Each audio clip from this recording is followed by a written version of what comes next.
I love to surf. It's a great, great way to just kind of erase yourself from what your everyday life is and just get out into a different headspace for a while. It's a good space to be in. My name is Juan Rodriguez. I was born in Sarasota, Florida in 1951. My father was from the Dominican Republic. He came to America, joined the Army in 1942. My mother grew up in New York State, of Czechoslovakian background. They met in New York City, got married in Cuba, and settled in Sarasota, and they've been here ever since. Well, I was born in 1951. I had a great childhood. It was a small neighborhood, but a lot of kids.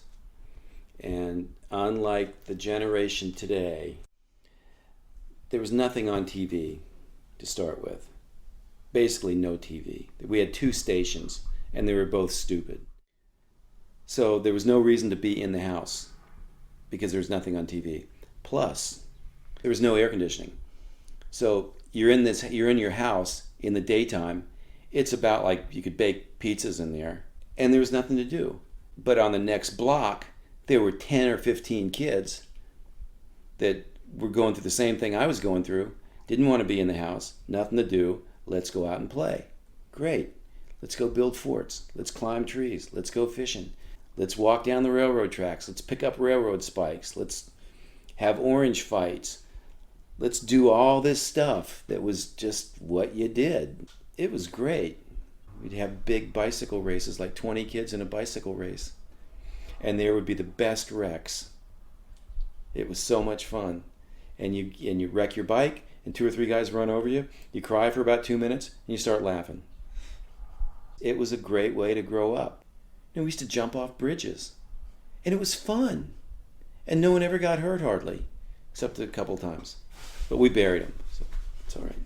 No, it was just a lot more open as far as what you could do without getting in trouble. Now, if people did half the stuff that we used to do, you would get in a lot of trouble. And it was innocent fun. It was fun. So, at some point, I discovered the beach. My mom used to take me to the beach when I was little, and I loved the water. I was always in the water. We'd go out to Crescent Beach, and it was just beautiful. No condos on Siesta Key. There are no condos. But discovered surfing in one of my classes at McIntosh Junior High. This girl that sat kind of next to me that I knew brought a surfing magazine to class that her brother had brought back with him from California. And there was a little bit of a rumble about surfing with the beach blanket movies and the Ride the Wild Surf and these, really hokey Hollywood movies. It just kind of captured a bunch of people's imagination. Like you could do all this stuff and be out in the water and there'd be parties and girls and, the lifestyle and everything's like, really cool. Nobody worked in these movies. All they did was surf every day and party every night. But anyway, I started surfing. So we would hitchhike out to Lido Beach or take the bus out. And I remember going over the Ringling Causeway when it was wood and hearing the bus, clanking on the wood kind of rhythmically. And seeing how close the guardrail was to the side of the bus, like freaking out. I'd never really taken a bus before. And so the first wave I caught was at Lido Beach. That day I could catch a wave and stand up. And I loved it. It was like the coolest feeling. And I thought the waves were like 6 or 8 feet. Looking back now, it was maybe, waist high, but you didn't have anything to compare it to. So I'd go to Crescent Beach, which was the closest beach to my house. And we surfed there. And went as far, one year we built a surf hut that we used to sleep in on the weekends. Surfing was just a fun sport to do. It's like an adventure. It's a great way to be outside and kind of commune with nature, because anything can happen when you're sitting on your board waiting for another wave to come in. I've seen sea turtles come up right next to me. Baby sea turtles wash over the deck of my board in a wave. I've seen porpoises jumping right out of waves.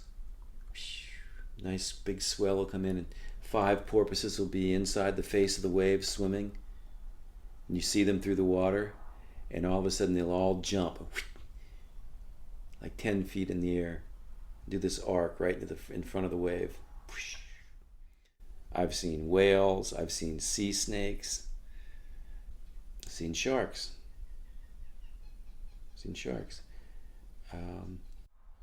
So you never know what you're going to see out there.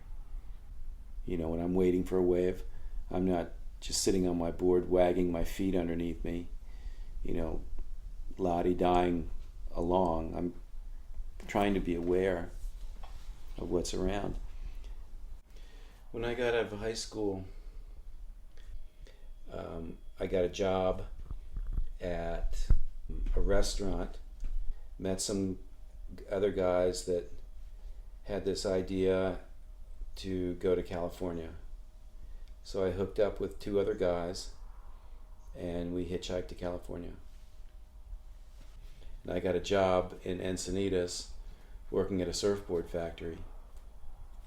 And when I was a kid, I always made things, either model cars, or I used to make little dugout canoes out of tree branches, and I just made stuff. I always liked to work with my hands.